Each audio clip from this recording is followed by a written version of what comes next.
வாழ்நாள்ல பெரியோர்களை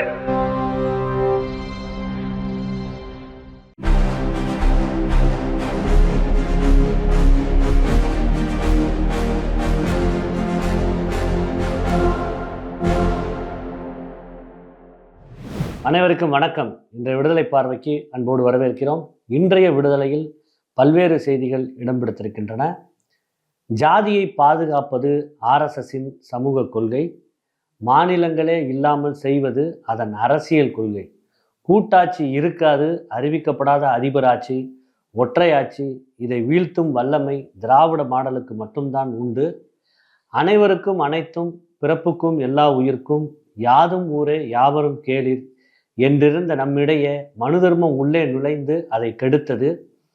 அதை மறுபடியும் மீட்கத்தான் திராவிடம் பிறந்தது, திராவிட மாடலாக தொடர்கிறது என்று தமிழர்களின் பண்பாட்டு தொடர்ச்சியை சுட்டிக்காட்டி கிருஷ்ணகிரி மாவட்ட திராவிடர் கழகத்தின் சார்பில் இதுதான் ஆர்எஸ்எஸ் பாஜக ஆட்சி, இதுதான் திராவிடம் திராவிட மாடல் ஆட்சி என்னும் தலைப்பில் நடைபெற்ற தொடர் பரப்புரை கூட்டத்தில் ஆர்எஸ்எஸ்ஸை அம்பலப்படுத்தி திராவிடர் கழக தலைவர் ஆசிரியர் கி வீரமணி அவர்கள் உரையாற்றி இருக்கிறார்.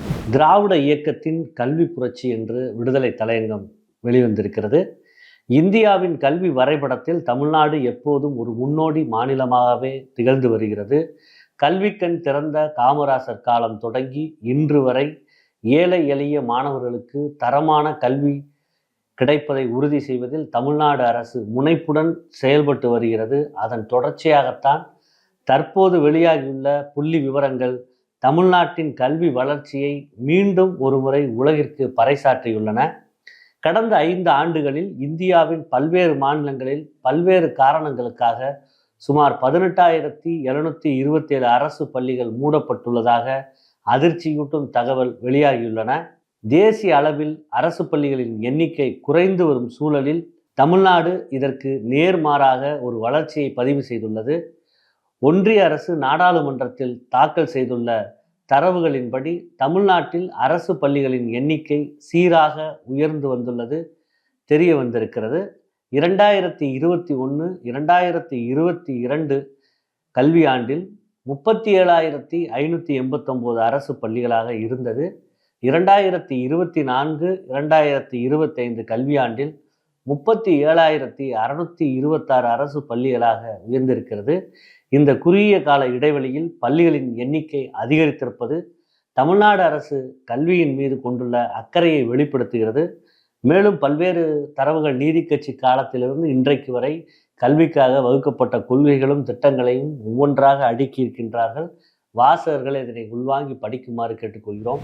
தஞ்சாவூரில் உள்ள பெரியார் மணியம்மை அறிவியல் மற்றும் தொழில்நுட்ப நிறுவனத்தின் விண்வெளி பொறியியல் துறை மற்றும் மதுரை ஏரோஸ்பேஸ் தனியார் நிறுவனம் இணைந்து நடத்தும் வரலாற்று முக்கியத்துவம் வாய்ந்த நிகழ்ச்சியான ஃப்ளைட் ஆஃப் 1000 ட்ரீம்ஸ் என்ற நிகழ்வு நாளை நடைபெற இருக்கிறது. தனிப்பட்ட நபர்கள் யாரும் திமுக கூட்டணியில் குழப்பத்தை ஏற்படுத்த முடியாது. அதிமுக தன்னுடைய அடையாளத்தை இழந்து நீண்ட காலம் ஆகிவிட்டது. இப்போது மோடி தான் இருக்கிறார், லேடியை மறந்து விட்டார்கள் என்று புதிய தலைமுறை தொலைக்காட்சிக்கு பேட்டியளித்த தமிழர் தலைவர் ஆசிரியர் அவர்கள் கேள்வி எழுப்பியிருக்கிறார். மகாத்மா காந்தி தேசிய ஊரக வேலைவாய்ப்பு உறுதி திட்டத்தை மீட்டெடுக்க கேரள சட்டமன்றம் தீர்மானம் நிறைவேற்றியுள்ளது. புதிய விபிஜி ராம்ஜி திட்டத்தின் கீழ் மகாத்மா காந்தி தேசிய ஊரக வேலைவாய்ப்பு உறுதி திட்டத்தின் உரிமை அடிப்படையிலான அணுகுமுறை மறைந்துவிட்டது. மாநிலம் கூடுதலாக 3,500 கோடி சுமையை ஏற்க வேண்டியிருக்கும் என்று அந்த தீர்மானம் கூறுகிறது. உண்மைக்கு அஞ்சி பொய்களில் தஞ்சம் புகுந்தார். பிரதமர் மோடியின் மாநிலங்களவை உரைக்கு ராகுல் காந்தி பதிலளித்திருக்கிறார்.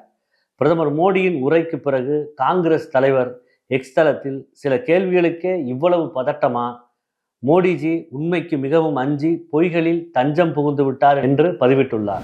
நாங்கள் எப்போதும் உங்கள் கொள்கைக்கு கட்டுப்பட மாட்டோம். எங்களை அடக்க நினைத்தால் திமிரி எழுவோம். காரணம், எங்களிடத்திலே 72 இருக்கிறது, 92 இருக்கிறது. இவர்கள் நினைக்கிற போது 22 உள்ளே வரும்.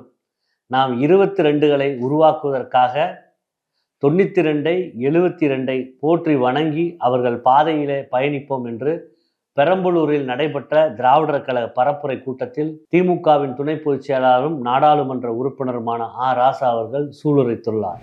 மேலும் இதுபோன்ற செய்திகளை பார்த்திடவும் திராவிடர் கழக தலைவரின் பொதுக்கூட்ட உரைகள், பேட்டிகள், பகுத்தறிவு திரைப்படம், ஆவணப்படம், குறும்படம், குழந்தைகளுக்கான காணொளிகள் இவற்றை பார்த்திட பெரியார் விஷன் OTT செயலியை தரவிறக்கம் செய்து சப்ஸ்கிரைப் செய்யுமாறு கேட்டுக்கொள்கிறோம். நன்றி, வணக்கம்.